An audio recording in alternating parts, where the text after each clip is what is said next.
Vamos a analizar ese tema a continuación. Hemos invitado a Cristian Mancera. Cristian es director de la tribunacolus.com, periodista, abogado. Cristian, bienvenido al programa. Gracias por estar aquí.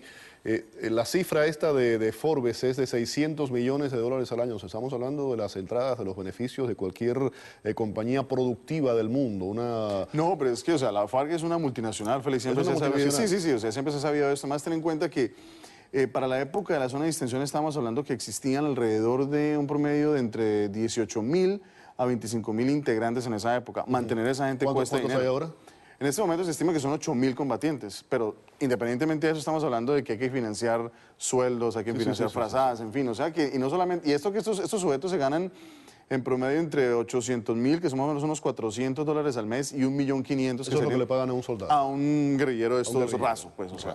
Y estamos hablando de 8.000. Entonces, sea como sea, esta guerrilla financia sus actividades ilícitas por medio del narcotráfico, pero eso es una vieja... No es que lo financia, es cómo lo financia. Ahí es donde está el problema.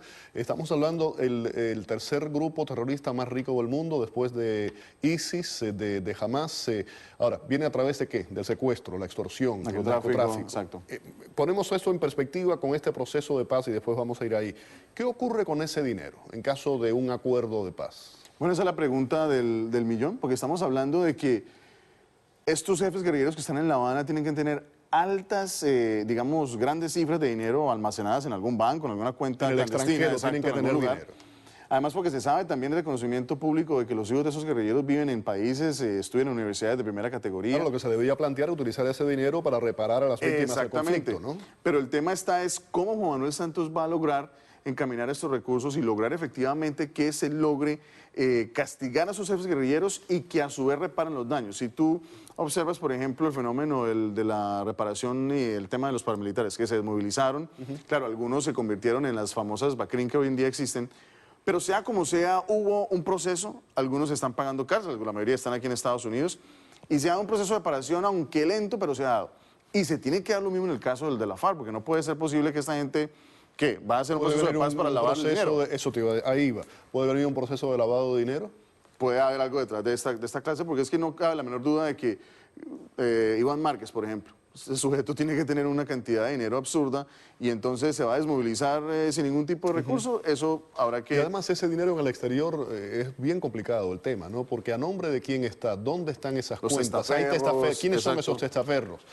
Hay bancos que no dicen toda la verdad, es un tema muy complicado. Y perseguir esos recursos, sobre todo en paraísos fiscales, donde los dineros no se pueden fiscalizar, es bien complicado, pero el tema... Por eso está cambiando, ¿eh? Bueno, sí, pero seguramente va a ser complicado perseguir a las personas que están... Bueno, en Colombia se ha logrado dar golpes contundentes, por ejemplo, en algunos casos con el caso del Mono Jojoy, pero siempre esta gente logra, digamos, esconder grandes cifras de dinero que nunca se logran pescar, ¿no? Vamos a ver lo que dice el Procurador General de Colombia con relación al tema ese del dinero de las FARC.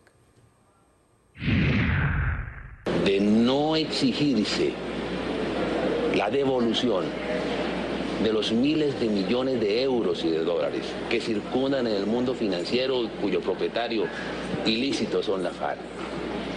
Que si no se exigen todos los bienes obtenidos productos de la actividad ilícita como el narcotráfico y la minería ilegal, que si no se exige la entrega de los millones de hectáreas que han sido despojados a la gente de bien, pues, ¿cómo va a pensar en repararse a las víctimas? Si no se reconoce su condición de victimarios, ¿pueden haber víctimas sin victimarios? ¿Pueden haber reparación sin que ellos entreguen sus bienes? Y eso no se dice en ninguna parte de los acuerdos conocidos, de los borradores conocidos. Víctimas sin victimarios, una buena pregunta que queda en el aire, ¿no? Pues solamente vale la pena preguntarse quiénes van a pagar la cárcel de ese secretariado. Si alguno de esos sujetos va a pagar cárcel, ¿cuánto tiempo va a ser?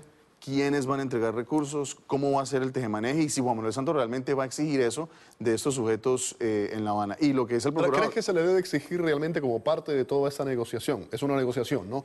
Tienen que mostrar la lista de bienes de una forma transparente que tienen en el exterior. Pues Félix, al menos es una forma de mostrar al país que hay una voluntad de paz, ¿no? Porque sea como sea, si tú te vas a desmovilizar y vas a entregar, digamos, tus armas y vas a reintegrarte en la vida civil, estamos hablando que llevamos 50 años de guerra, una cantidad de víctimas que hay, más de 200.000. Entonces, dentro de ese contexto, ese dinero puede servir, como le dijo el procurador, para reparar a esa el gente. dinero viene del narcotráfico, viene de la extorsión, viene del secuestro. Ese es el tema, ¿no? Si viniera de las donaciones, bueno. No, claro, pero para eso existen leyes en Colombia como leyes de extinción de dominio que pueden facilitar, obviamente, que estos bienes ilícitos vayan a dar a mano de personas que efectivamente lo necesitan. Pero mira, lo más importante de señalar es, con las FARC pasa el mismo fenómeno que pasaba con Pablo Escobar. Era un monstruo en esa época, pero sea como sea, Pablo Escobar se le persiguió y se le eliminó porque era un solo hombre. En este caso estamos hablando de una multinacional del crimen y lamentablemente Juan Manuel Santos ha bajado a la guardia, Juan Manuel Santos ha jugado el juego de las FARC y si va a haber paz, no puede haber paz con impunidad y mucho menos que